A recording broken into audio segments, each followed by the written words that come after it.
Hello everyone. Professor Bushrim and I are very glad to welcome you for this second plenary session. For today, our invited speaker is Professor Ahmed Shmori.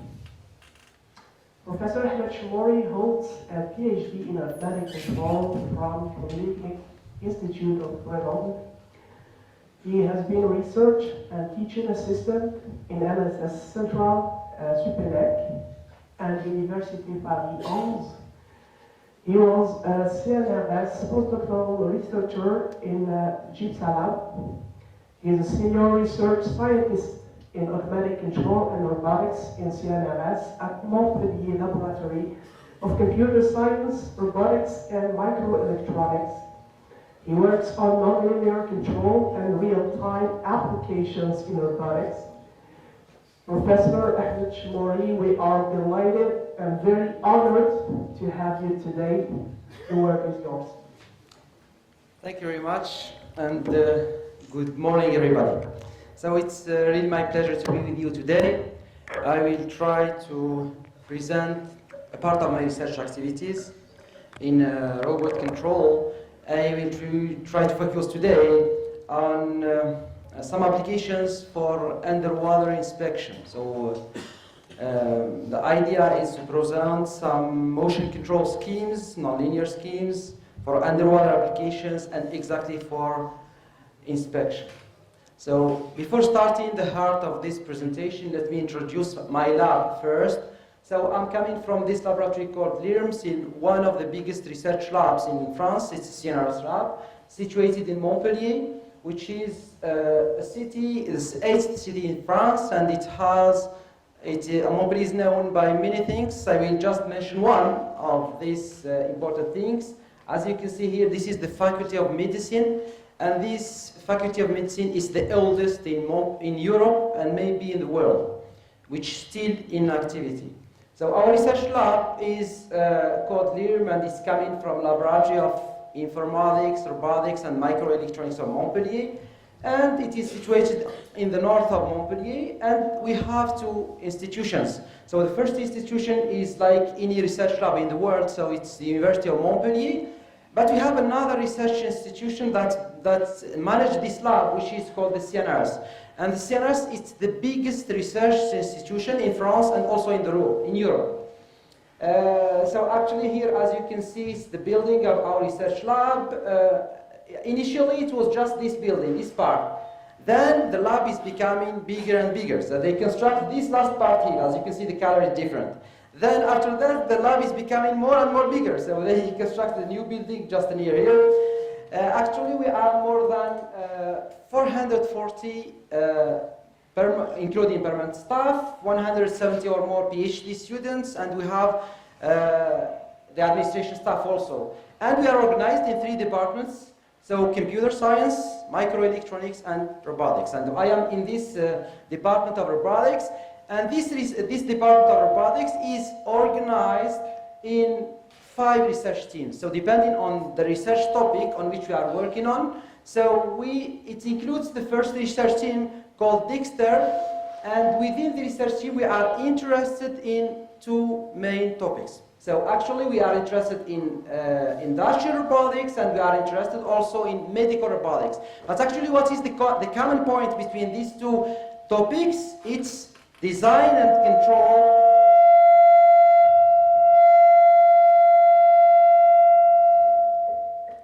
Yes, it's thank you. Design and control of manipulators for these 2 applications, for industrial applications, medical applications.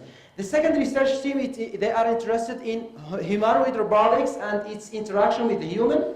The third one, it's in between the Department of Computer Science and Robotics, and we are interested in all the things related to vision and image processing. The fourth research team, we are interested in the human sensory motor in terms of modeling, control, electrical stimulation, for instance, and the orthotics.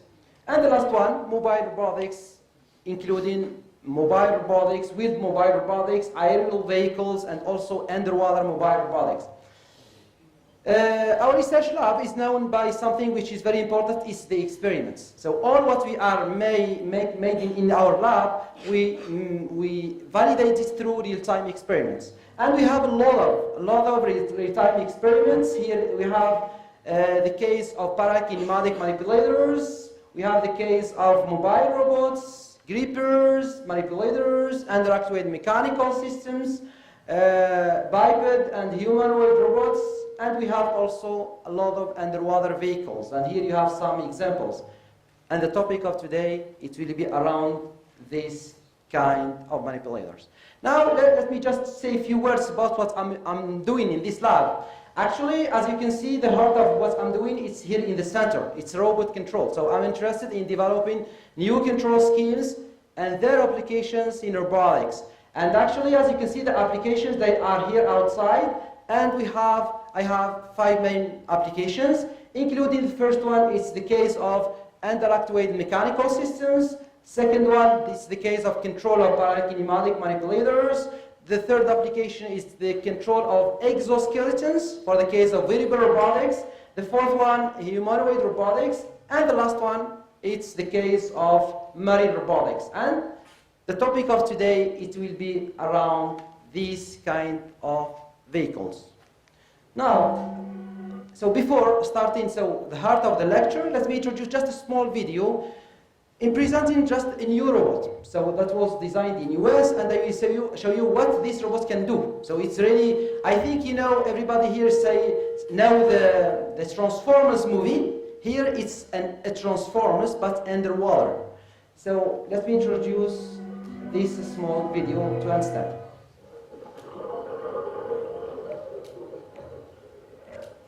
When I first got into this industry, 5 years ago, and I unrolled my first little picture of a subsea. And it's from Houston Mechatronics. I had no idea. And the vehicle is called Fascinating amount of things Aquanaut. in water. And as such, they need to be fixed from time to time. They need to be inspected from time to time. And there are things to be built underwater. And so what we need to do is unlock our ability to do that in a much more cost-effective way, much more ad hoc.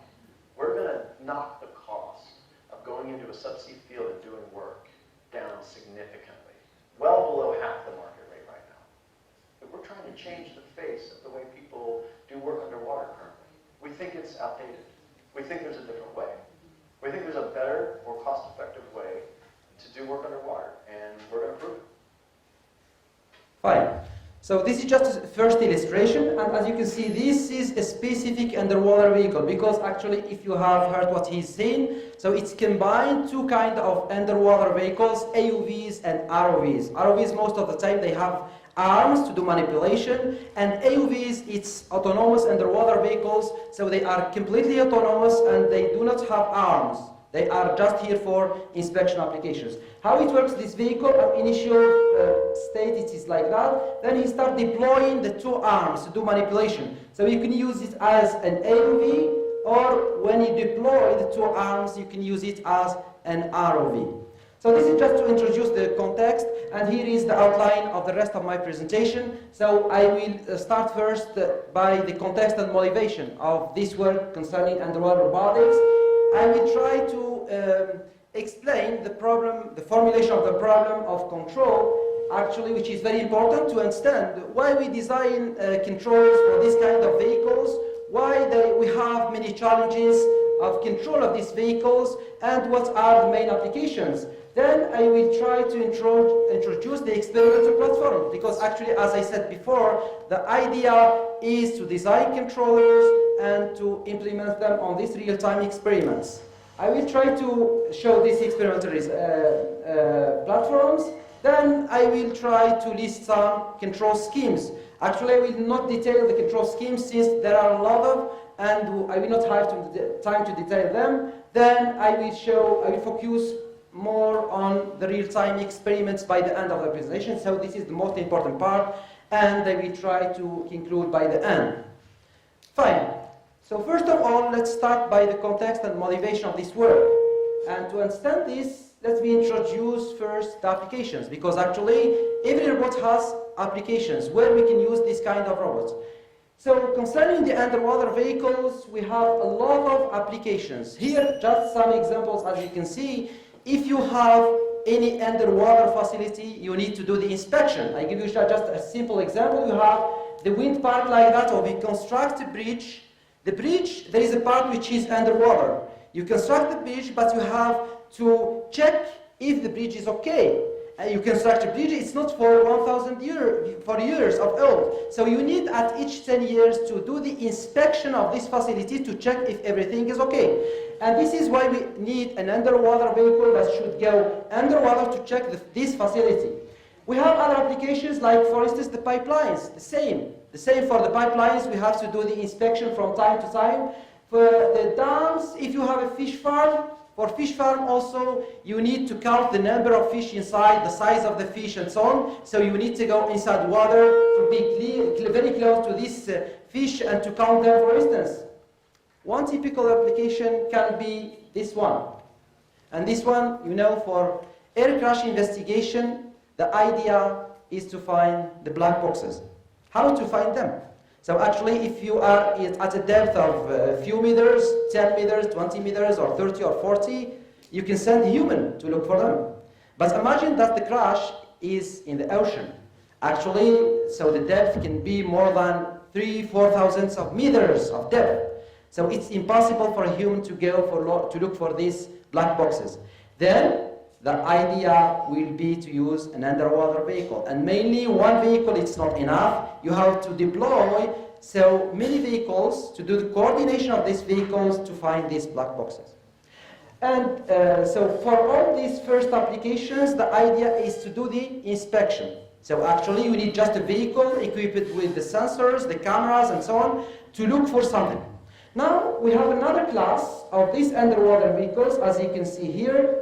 All of them, they are equipped with arms. And the idea of equipping the underwater vehicle with arms is to do manipulation. For instance, if you deploy here this pipeline underwater, you need to do manipulation. And in this case, you need arms. So this is the case or the class of remotely operated vehicles that are mainly used for this kind of applications. So after this, so for all these applications, we need different kinds of vehicles. We cannot design just one vehicle for all these applications. So we need to design different vehicles for each application. And actually, the classification of the vehicles, it's here. Here it's the marine vehicles. And we have actually 6 kinds of main underwater vehicles. Sometimes, as we have said in the previous video, we can have a combination by 2 classes. The first class, and it's the oldest one and the very well-known one, is the class of ROVs. And ROVs come in from remotely operated vehicles. And the idea of this vehicle is to have a control system which is on the ship, on the boat. To have a vehicle that will dive, you have a cable here, and there is a cable that relates the ship or the boat to the underwater vehicle. And why we use this cable called umbilical? It's to send the control actions to the actuators and to get the measurements, because actually the underwater vehicle has some sensors, depending on the application. To get these measurements, so we need to use this cable called the umbilical, and we have to close the loop. So this is the first class, and for this class, there is no problem of autonomy, because the energy is coming from the boat. The second class is very close to the first one. The only difference, as you can see here, is that this kind of vehicles, they have wheels, actually, so they can be on the seafloor. And why? The question is, the first one here, they are floating in water, and here they are on the seafloor, and the idea by adding these wheels is to have more stability, to have a very solid floor to put the vehicle on, to be able to manipulate. So this is the case of the ROVs for underwater manipulation. And the same also, we have the umbilical, and the control system is on the boat. The third class now is the class of AUVs, and AUV is coming for autonomous underwater vehicles. And as the name indicates, it's fully autonomous, and everything is on board. So you have a microcontroller inside, you have some batteries inside for the energy, you have actuators and sensors. And the idea is to do autonomous underwater tasks for inspection mainly. And for this kind of vehicles, we have mainly two problems of autonomy. We have the autonomy of energy, because you have small batteries inside, and these batteries, you can use them just for a few hours, like maximum 6, 7, 8 hours. So you cannot make the mission more than 8 hours. So this is the first thing. And the second thing is the decisional autonomy, because you put the water in an environment, and he has to go from one point to another to take some measurement, to change his depth, speed, orientation, and so on. So you need also to work on the decision autonomy. The next class is to avoid the problems of this class concerning the autonomy, because using this, as I said, you can just make missions of 8 hours maximum. Now imagine that you have a mission or a task, and you need to do this for 1 month. What will be the idea? Every day you have to recharge the batteries? No, you have to take our underwater vehicle outside and to work to recharge the batteries, and no, it's not possible. So we have the other class which can do this work. It's the class of the gliders. A glider likes the aerial glider. So they have wings here, as you can see, and the technical design behind this, it's something that will use very, very small energy amount. So the vehicle is like that, and inside you have some masses. So you have just to move the mass from one position to the other. If the mass is in the middle, so you have this. If you move the mass to this direction, so under the gravity effect, the vehicle will do this. And then you have to change something which is called the floatability of the buoyancy of the vehicle. It's very simple, the concept. You have a ball, you inflate the ball or deflate the ball. And if you do this, you can go down. You take your measurements, and to go up, you have to do the inverse. You move the masses to the other direction, it will be like that, and you deflate the ball and you go to the surface. And this concept is illustrated here, as you can see. So this is the motion. When you come to the surface, you send by satellite the information, and you go down and you continue. And with these vehicles, as I said, you can make very, very long missions, up to 6 or 8 months of a mission. Next one is the case of bio-inspired underwater vehicles. Actually, as you can see, all these vehicles, they are like industrial, like new creation of the human. Actually, based on the nature, we can design some vehicles to be inspired from the nature, like the propulsion system, like how it works, the control, like the perception of the environment, and so on. So this is also a very nice class. I will show you one example on one underwater vehicle I worked on, which is bio-inspired. And the last class is the class of the surface vehicles, ASV, so autonomous surface vehicles, and they can be used also for different kind of missions. As you can see here, they are equipped with some solar cells, so they can recharge the batteries. They can use the wind also to recharge the batteries, and you can use them also for a very long time missions. Actually, so here you have seen the different kind of vehicles. Just before we have seen the applications. Now let's focus on the research topics, because actually in underwater robotics or marine robotics in general, so we have a lot of research topics. So we cannot resolve all the problems. We have to be specialized in one topic. And these main research topics are here. So the first one is the sensing.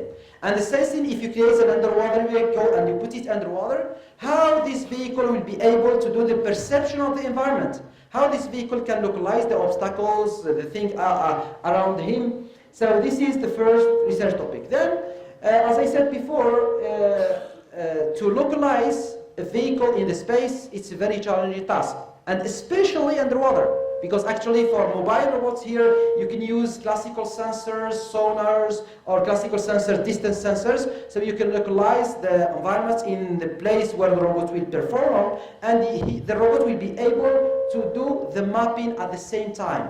So he move and try to do the map of the area. So we have the same research topic for underwater vehicles. Then we have the problem of software, because actually we have, as I said, different kind of vehicles. They may be cooperating, and we need to create efficient software to control them. Then we have another topic which is also very, very important. Actually, if you have different robots on the Earth, so the idea is to use, for instance, radio or Wi-Fi or any kind of support to exchange this information, this communication. The problem is, underwater, nothing of this is working.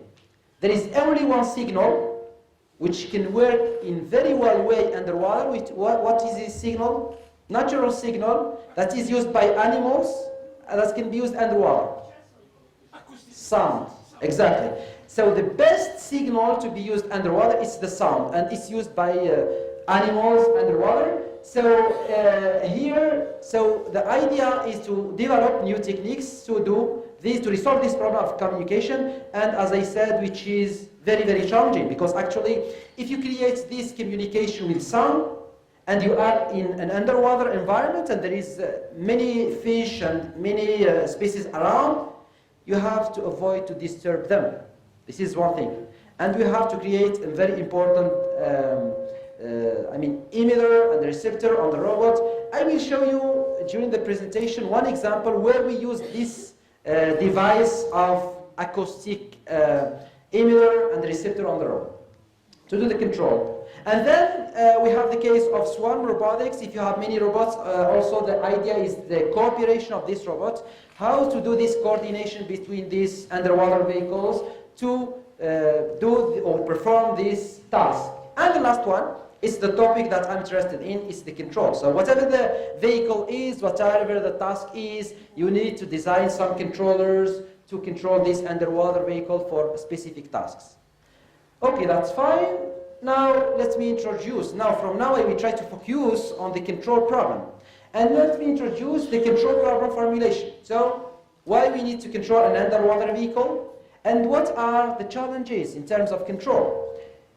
So to understand this, I will show you two real examples. And these two examples, so they are around inspection, underwater inspection. As you can see here, it's a shipwreck.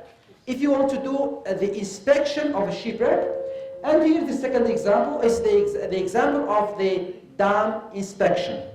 Let me start by the first one, and also maybe the second one.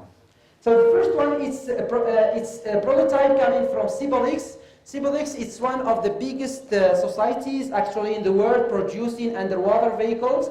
And this is the feedback coming from the camera on board the vehicle. The second case here, it's with EDF. EDF, it's the electrical company in France. So we have visited them, and we have to see how they work, to do the inspection of these dams. As you can see, you have an operator here, and he using two joysticks. There is a camera on the vehicle, and here he can have a feedback from this camera. And he has to move along this wall of the dam like that, in this manner, okay? And he has to check the quality of this dam. So he has to see if there is need for maintenance, for instance.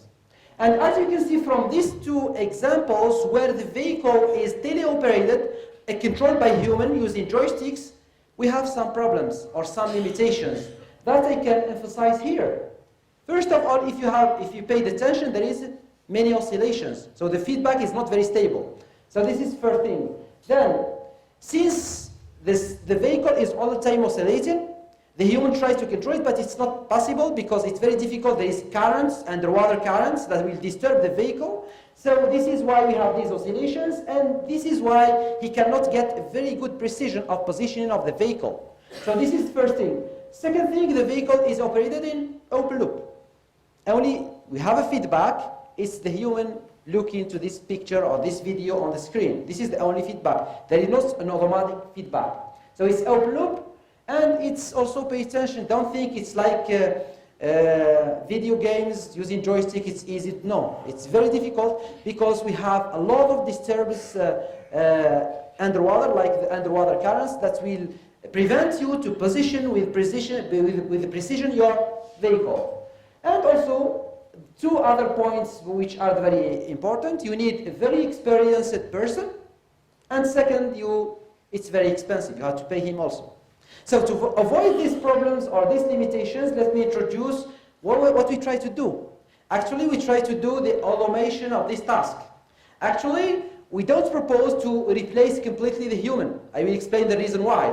So we try to help the human. We will try to do what we call the co-control. So we will keep the human for some degrees of freedom, and we will try to do the automatic control for other degrees of freedom. So in this case, you have to design to replace the human or part of the human actions by control system. You have to design sophisticated control schemes. I will explain later why. And you will be faced to different challenges, which are the following. So they include the highly nonlinear dynamics and couplet dynamics of the vehicle, the time-varying parameters, so they are not fixed, the parameters of the vehicle, they may be time-varying, we have to pay attention about this. We cannot know everything with precision, so that we have a lot of uncertainties, we have to pay attention about this, and we have some variables that we cannot measure. This is why we propose to keep the human also in the loop. So we have to deal with all these problems if we are interested in control of underwater vehicles. Let me now just explain further these problems and challenges. So imagine that you have an underwater vehicle, which is an ROV, as you can see here. You can see the umbilical, the cable, and we have to design a controller for this vehicle. So during the mission of the vehicle, sometimes the vehicle will be under the effect of some external disturbances like the underwater current that will disturb the vehicle and the cable, and the controller should be able to manage this, to reject this external disturbance. So this is one fact, for instance. Then during the mission also, the underwater vehicle, sometimes you need to modify the vehicle by adding, for instance, a sensor. If you want to add another camera here, you need to fix it on the vehicle. By adding this camera, you will modify the parameters of the vehicle, like the inertia, for instance, like also the damping, and also this case. If you have some objects on the surface of the vehicle, this may modify the damping of the vehicle. And also during the mission, from time to time, you can have an external disturbance of an impact between the vehicle and the environment. And this impact will disturb the vehicle. So we should pay attention about how it will behave after this impact, and also in terms of stability and convergence. So here it's just a summary of these different kind of uncertainties and disturbances. And the idea is to design one controller that should work for all these cases. So we have not to readjust the controller at each time. So this is why we propose to design just one controller that should work for all these cases. And this is here the concept of co-control that we propose. So the idea is to keep the human here, to control some degrees of freedom. Actually, as you know, any object in the space has 6 degrees of freedom. So 3 rotations and 3 translations. And the idea is to look first the degrees of freedom that we can measure. So to measure the degrees of freedom in a vehicle, you have 2 sensors, they are enough. So you can put IMU, inertial measurement unit. You can measure the 3 angles, so roll, pitch, and yaw. So this angle is the pitch, this angle is the roll, and this angle is the yaw. So you can measure these 3 angles thanks to the inertial measurement unit. And then you can add a depth sensor. It's a sensor that can measure the pressure. And you know that the depth is proportional to the pressure. So you add the depth sensor, and you can measure 4 degrees of freedom. But we still have 2 degrees of freedom that we cannot measure, which are X and Y. So and this, it's related to the problem of localization. When the robot is moving, how we can measure its position in the space. And since we don't know, we cannot measure this, so we keep the human to use his joystick to control this motion. And all the other degrees of freedom, roll, pitch, yaw, and depth, they will be automatically controlled. So before presenting now the controllers and the experimental results, let me introduce the vehicles. Actually, so we have worked on different vehicles. They are here. And they will start by first one, the first time that we have started working on this vehicle. So we try to bought a vehicle. It's a commercial vehicle called Acro. So this vehicle is small, as you can see here. You have here some parameters of the vehicle, like it has 15 by 15 by 20 centimeters. So it's small. And then you have a cable, and you can go up to 40 meters of maximum depth. Actually, when you buy this vehicle, you control it only with joysticks. So we modify the hardware of the vehicle to be able to include the control system. And we try to do to implement some controllers on this vehicle. I will show you later on some results. But the the problem here that we were not very happy with this vehicle because actually the quality was not good. Then we decided to design our vehicle, and we designed this vehicle called Leonard, and it has actually 6 propellers to control the 6 degrees of freedom. Here, as you can see, we have 1, 2, and 3. And these 3 propellers, we can control depth, we can control the pitch, and we can control the roll. Then we have 2 propellers here and here, so you can control X, and you can control this angle. So we have now 5 degrees of freedom. And the last degree of freedom is controlled by this propeller, which is like that, lateral, so you can control Y. So actually, we have 6 propellers, and we can control the 6 degrees of freedom. This is the hardware of the vehicle and some properties. We did some experiments up to 100 of maximum depth. Up to 100, so we did some experiments. I will show you some results. Then another vehicle that was designed actually in Mexico, it is a CNRS lab, like international, because CNRS have mainly labs in France, but they have some labs at international level, outside of France. And one of the labs is called LabMIA, and it's situated in Mexico City, and they are also working on underwater vehicles, so we made some cooperations with them, and they designed this vehicle, which is an AUV. The previous vehicles, they are ROVs, so they use cable umbilical. This one, it's an AUV, so it has batteries inside, and it has also 8 propellers to control 5 degrees of freedom. We can control up to 5 degrees of freedom, so depending on the configuration, how you will orient your propellers.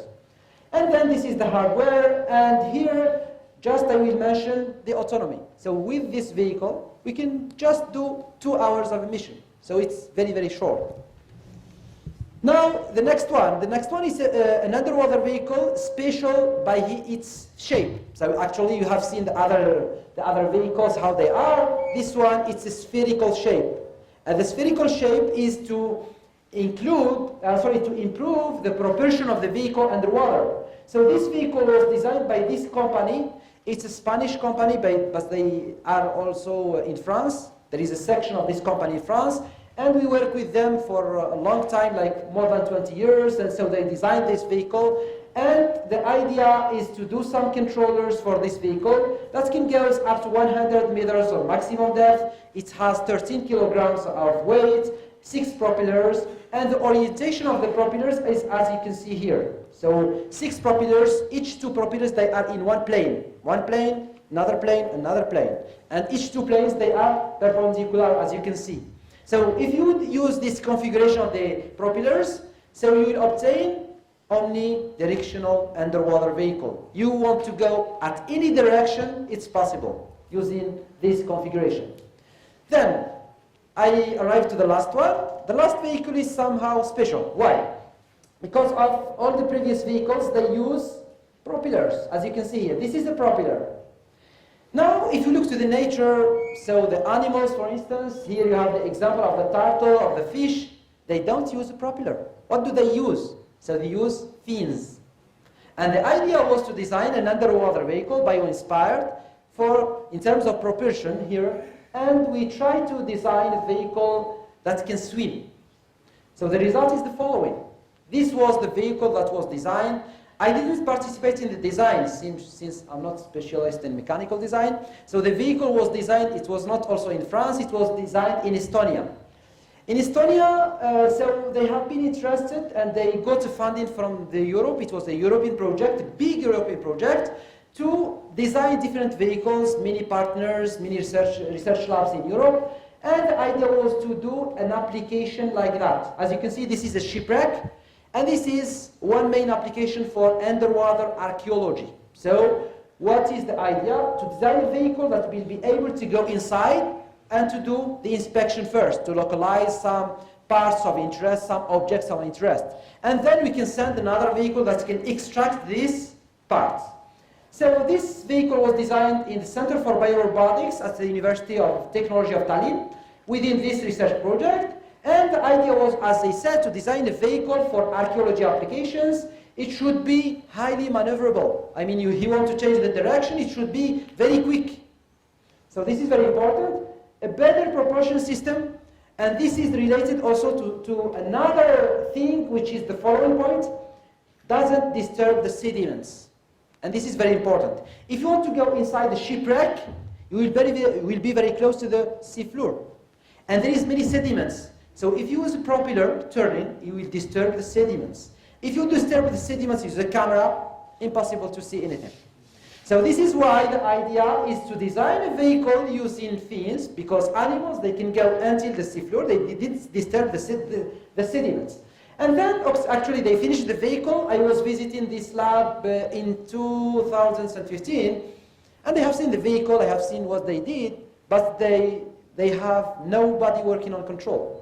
And when I have seen the vehicle, I say, yeah, very, very interesting idea to work on this topic of control, and they were very happy. So we started cooperation together. We made an application for a funding, and we got the funding from Campus France for a 2 years research project where we worked mainly on the control of this vehicle. And since the cooperation was good, even we finished the project in 2017, and they proposed to continue.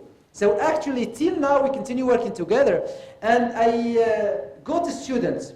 I have just to mention here because I am at the University of Montpellier, and they will be happy to mention this. So I got one student from this university, from Polytechnic in school, for just internship of 6 months. I called the lady, so the responsible of this lab, and they proposed her to take this student jointly. I tell her, let's take the student. He will spend 3 months in Montpellier, 3 months in Estonia, and we work on the control of this vehicle. So she said, why not? Yes, okay.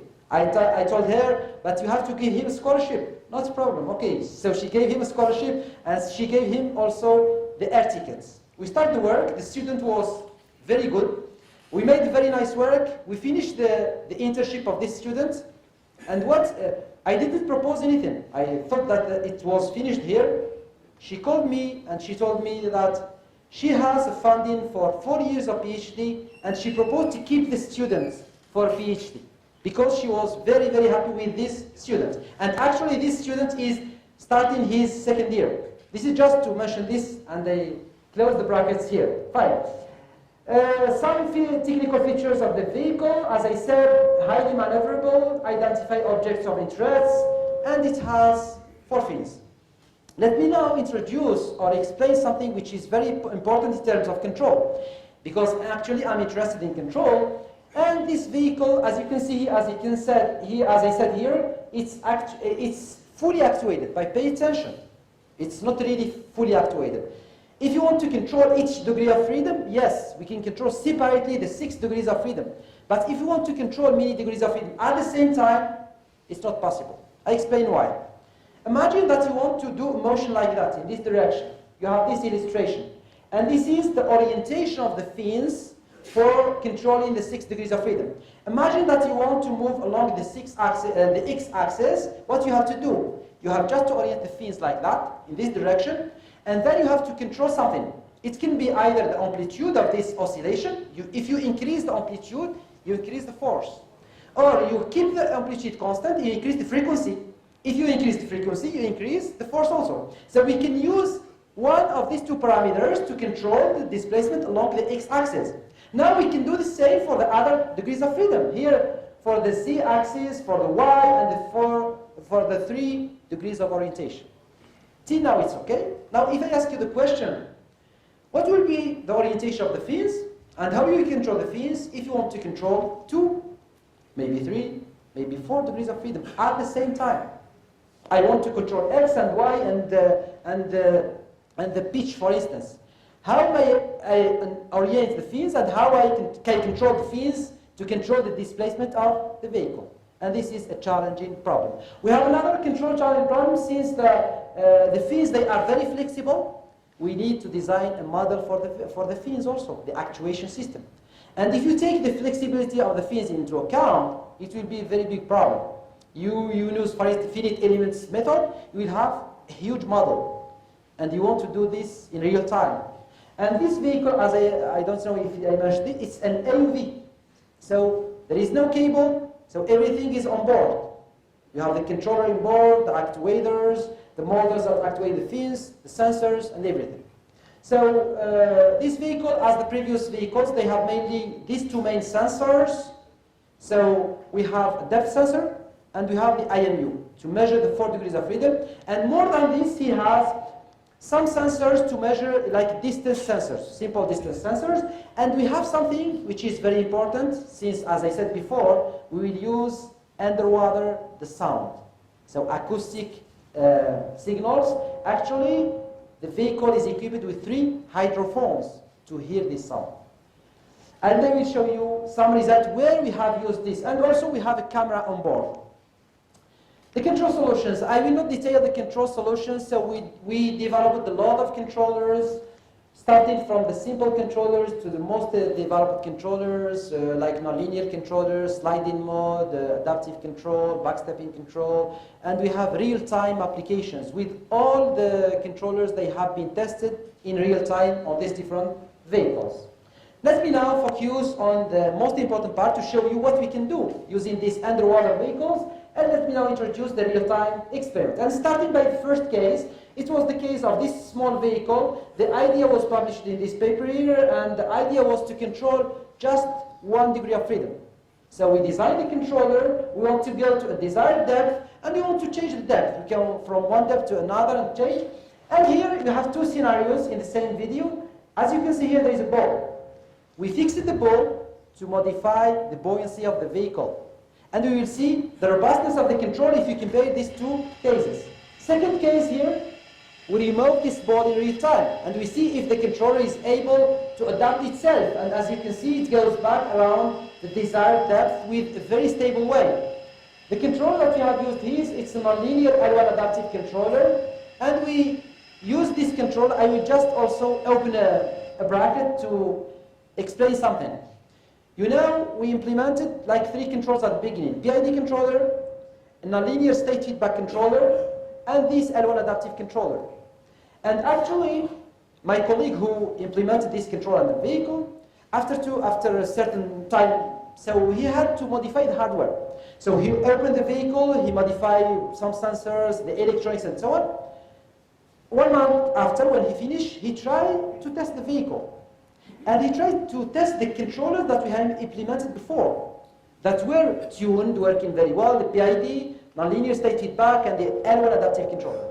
You know, the only controller that was working without any modification, it was this one, the L1 adaptive controller.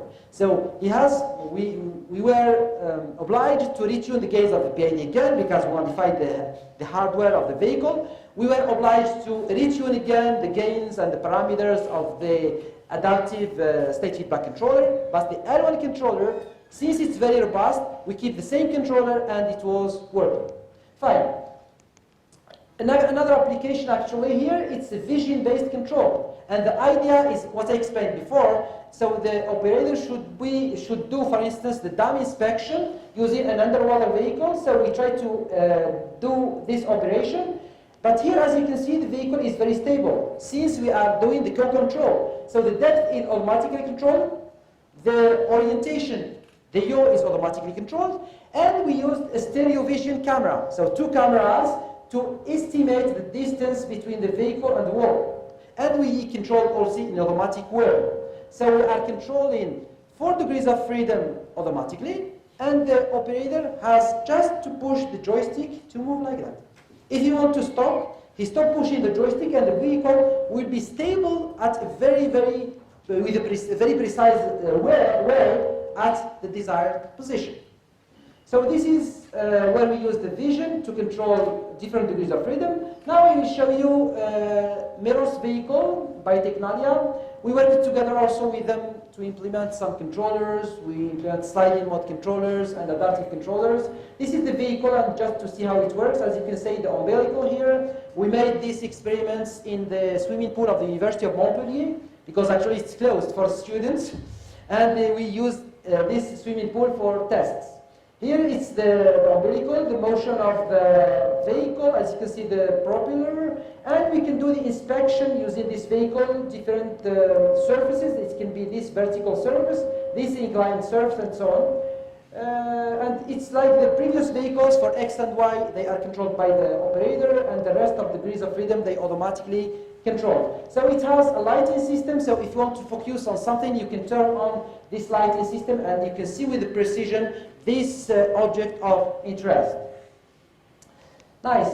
Now, the next experiment's results, they are using this Leonard underwater vehicle, and it was in the sea. Here, as you can see, you see diver near the vehicle, and here is the co-control also. As you can see, this is the feedback from the camera on board the vehicle, and we can get the position with a very precise way thanks to this control system. And the diver is near the vehicle. Here, as you can see, the feedback from the camera on board this underwater vehicle. This vehicle can be used also for the inspection of shipwreck or the ship hull inspection. And here we will do the inspection of the ship propeller. As you can see, this is the propeller of the boat, and we can go very close. As you can see, it's very stable. We can see clearly this propeller. Something that we can mention is the quality of the visibility here inside. As you can see, the water, because it was near the harbor, so the visibility was not so good. And we can mention or emphasize actually here the very stable motion that we are obtaining. Since 4 degrees freedom of control by the controller, and the human has just to control X and Y. Nice. Next experiment now, let's show the bio-inspired underwater vehicle UCAT. It's called UCAT. This is the first time they tested the vehicle. It was around 12-15, and it was near Spain, and the idea was to control the vehicle using joysticks. So actually using just joysticks, and the human is controlling the vehicle. You will see something which is very important. So what is the consequence of using a joystick and controlling the fins, which they are not, these fins, they are not synchronized. And if you don't synchronize the motions of the fins, you will see the result. Actually, this is the initial position, and then we start moving the fins. The robot will start move, so the robot will swim. The orientation of the fins can be easily changed, and you can see it goes to the surface, and it can move. Here, we just illustrate the 6 degrees of freedom. Look here, he can change very quickly the orientation. He has just to turn the fins. Here, the Y direction, as you can see how we can control it. X, Y, we can rotate. This is the rotation, for instance. And there are different control modes depending on the application that we can do. And as I said, what I want to mention here is the following. Look, the vehicle is moving, but there is a problem of the rod. So the rod is oscillating. Normally it should move like that and keep the body very stable. And here it's not very stable. This is the student who worked on the vehicle at the beginning, and he's piloting the vehicle is in the joystick. Now to resolve this problem, we have to work on the coordination of the motions of the two fins, the right and the left fins. And this was the first time, like in June 2015, we tested in a lake in Estonia, and this is the result. And for sure, like the previous example of vehicles, we start with 1 degree of freedom, just the depth. So we go from the surface to a desired depth, and we try to change the depth. And what I want to show you here, two things. So the first thing is the external disturbance rejection. How, if we disturb the vehicle, if he will be able to reject this disturbance. And the second thing is the synchronization between the fins, the right and the left fins. And you will see here how it moves. So the roll is very stable. Well, if you want to go down, we have to do this. If you want to go up, you have to do this. If you arrive to the desired depth, you have to do this. So if the orientation of the fins are in a horizontal orientation like that, it means that he is around the desired value. It means that the tracking error is around 0. This is, look here, this is disturbance. So we pull the robot to the surface and we release it, and it goes back automatically to the desired value of the depth. I have also to mention something which is very important. As you can see, the vehicle is very close to the bottom, but the vehicle is not disturbing the sediments. So this is very important. A second disturbance, and the vehicle goes back also around the desired value. Now, then I will show you also a very nice application. Actually, we try to use the sensors on board this vehicle to do something to follow a moving object. So we try to move another vehicle called, it's an ROV. We control it by joystick to move it. And we try to use only the camera to follow this vehicle. So it's a vision-based controller, and this is the result that you can see here.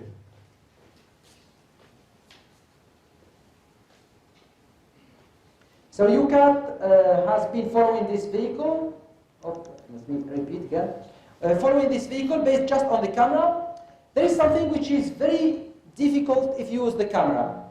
Look, here is the ROV moving, and UCAT is swimming to follow the ROV. Something which is very difficult, you know what it is? The vehicle in the field of view of the camera. If the first vehicle turns and get outside the field of view, it's finished. We cannot do anything because we lose the vehicle. So this is why when the first vehicle is turning, UCAT has to turn quickly to be able to follow him, to avoid to lose him. And this is the difficulty in control with the camera here, feedback. Then we have designed other controllers, and actually we have tried to use the underwater acoustic signals. And I will show you two last results. So here we are using the pinger. The pinger is a device that emits acoustic sounds, and we try to propose a cooperation between UCAT and a diver. What we did, so this is the pinger. So we push the pinger here. So the diver puts the pinger here, and we move. And UCAT will use this measurement from the pinger, and we try to, if the pinger is here and UCAT is oriented like that, what he will do? He will correct the orientation, and he'll go towards the pinger. If the pinger is moving, he will try to follow it, to follow the pinger.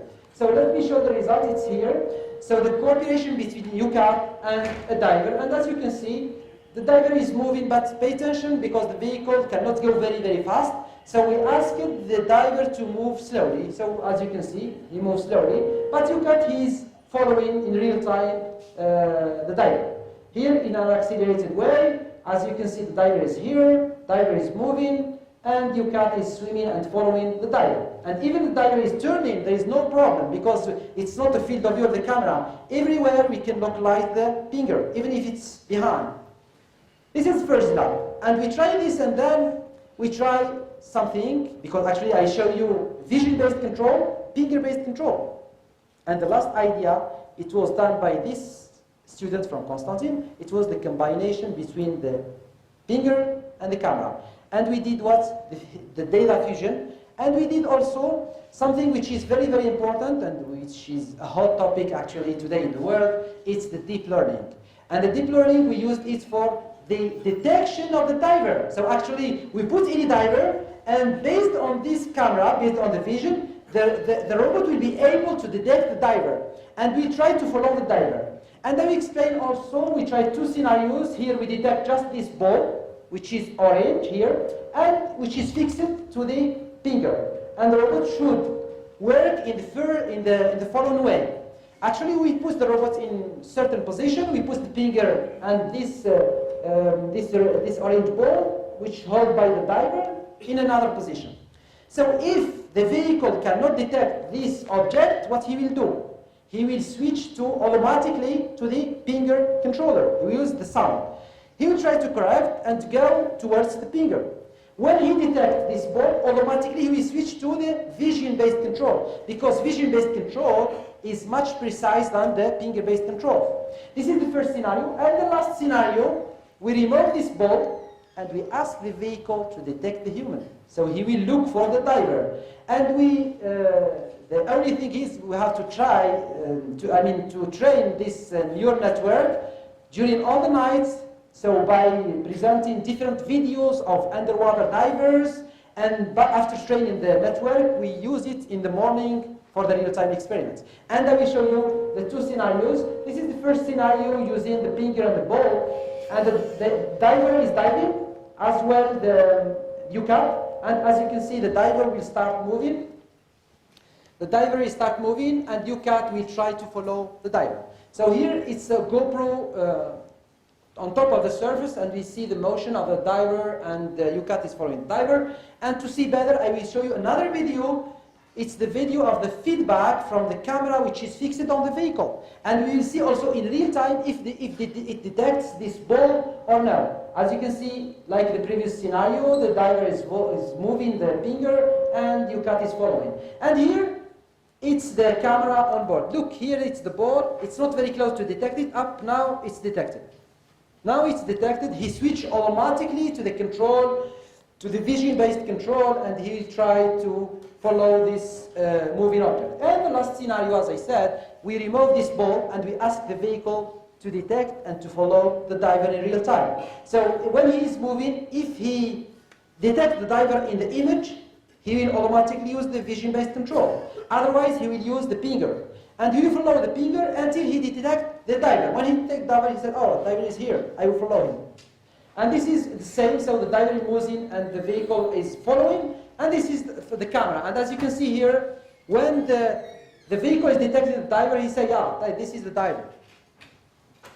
So this is the last scenario, and let me now, by finishing the presentation, by just the last conclusion, and the conclusion I will just focus it to acknowledge some person, to thank persons with whom I work. So the first person is an Australian professor at our lab in Montpellier called Vincent Creuse. I worked with him for many years on this topic of underwater vehicles. I have to thank my previous PhD students, so Divine Malouf, so she worked on adaptive control of underwater vehicles. And also François Le Borgne, I didn't present his work here. He worked on the underwater manipulation, so coordination of two arms on a very, very nice vehicle in Toulon, Ifremer. Then I have to thank my colleague from Estonia, so Maria. Maria, she is the director of this research lab called Center for Biorobotics. And then two students with whom I worked a lot also. First one is Keio. And Keio actually, he was the first student who worked on the programming the vehicle. And actually this student is working with Skype. He's developing Skype. And the second one, he's actually working in a company, he's called Tavi, he's Estonian also. And so he made PhD, then a postdoc, then a researcher, then now he's working in a company. Then also I have very, very good students that I had. And really, I was surprised by the capacity of this student. So this student is coming from US, and she was made in her work, her studies in US. So she was a bachelor's degree, licence, bachelor's degree, only. And she made work and was really surprised by the capacity. I discussed with her, few hours after, she sent me a link, Google Drive, with huge results. And organized in a very, very nice way. Folder, subfolder, each scenario, a document explaining the scenario, the parameters of the control, what she did, really nice. So I worked with her like for just 2 months because she was performing an internship in Estonia, 9 months, and she came to Montpellier just for 2 weeks, but I worked with her for 2 months. This student, after the bachelor's degree, directly she is now working in a PhD. So actually from bachelor's, without a master, she is, and where? She's working at MIT now. So made in a PhD. And the last student, it's Walid from Constantine. So he's from Algeria, but he studied in Polytechnic, and he's actually working in a joint PhD between Montpellier and Estonia. And my colleagues from Mexico, this student Eduardo, who worked on control also. My colleague from Ifremer. And I finished my presentation just to give you some links. If you want to look to the papers, the details of the controllers that we implemented, you have on ResearchGate all the papers, so you can download the PDF. If you want to see more videos of my research activities, not just only underwater, but the other robotic applications also, I have a YouTube channel where you can see some videos of these results. And I finished my presentation. Thank you very much for your attention.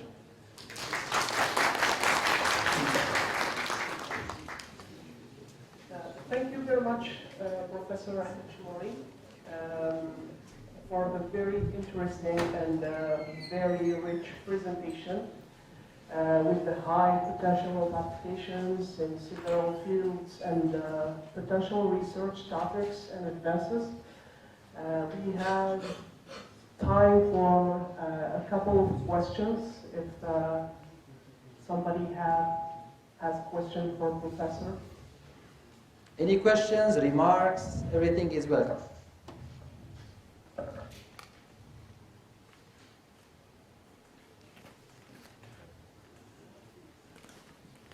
Yes, please. Thank you for your presentation. Actually, I'm a communication man. And you mentioned deep learning. I'm working now on deep learning automatic speech recognition. And I just wondering whether you consider this that join the control and the communication thing and then control by communications.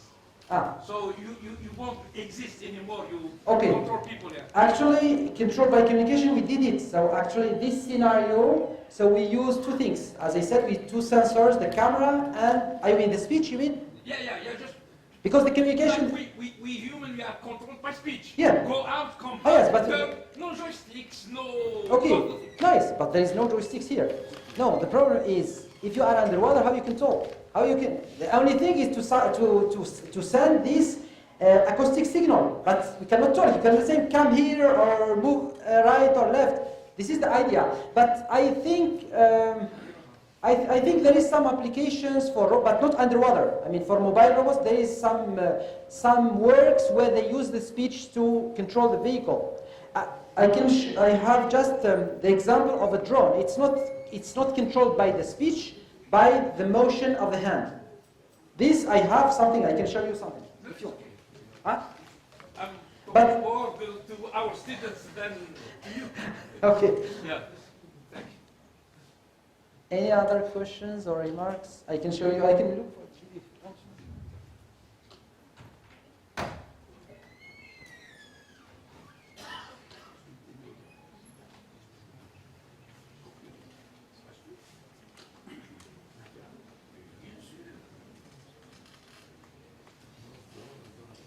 Any other questions or remarks? Yes, please. Please. Thank you for your presentation. It was very interesting. Thank you. I have a question about flexible robots, underwater robots. You have presented a lot of underwater robots with the structure fixed the structure. Yeah. My question is about flexible. Yeah. Like a fish. Yeah. What's the importance of your robots compared to flexible robots? This is my first question. Okay. And my second one is about the form of the turtle-like robot you presented. Why have you chosen this form and color? Is it not possible to make this robot more attractive, more beauty? Very nice. Okay, thank you very much. Very nice. Very good questions. Yes, they are very interesting. First of all, concerning the flexibility. Flexibility, actually, our vehicles, the body is rigid. The only one, the last one, you cut. So there is a flexibility in the fins. In the fins, there is a flexibility. So the body is rigid, but the fins, they are flexible. We never worked on the why we choose. You can ask me the question why we use flexible the fins. Actually, in terms of efficiency, energy efficiency, flexible it's better than rigid of the fins. But we never made any study about this. We didn't have time. Now concerning the fish, yes, this lab I have. Let me check if I can find video. They have a fish robot. They have a fish robot. Yes.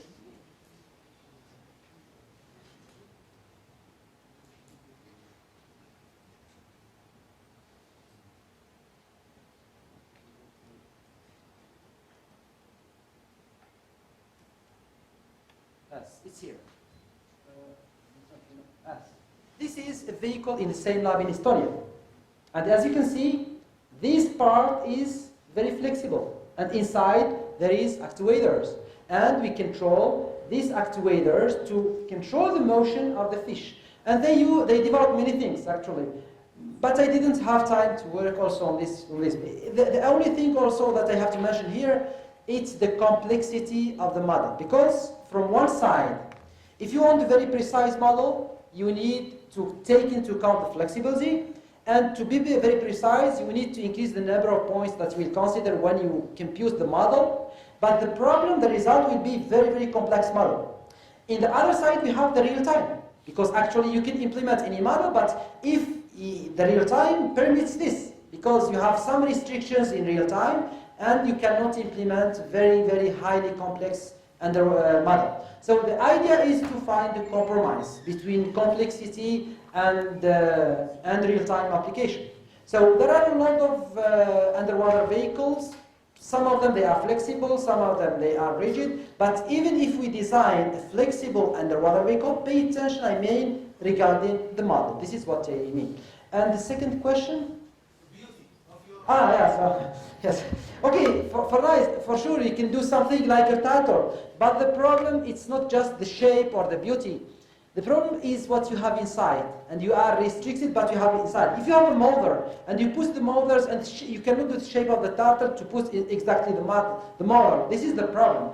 Otherwise, we can put it in a bigger box, and we make the shape of the turtle. Yes, but yes, I agree with you. It can be good with shape that will be bio-inspired also. Thank you again, Professor. You can continue the talk a little bit later. Okay. Time is up. Thanks again for your very interesting presentation. This closes our second plenary session. We hope people enjoyed and appreciated this presentation. Thank you for your attention, and you are kindly invited for coffee break. Thank you. Thank you very much.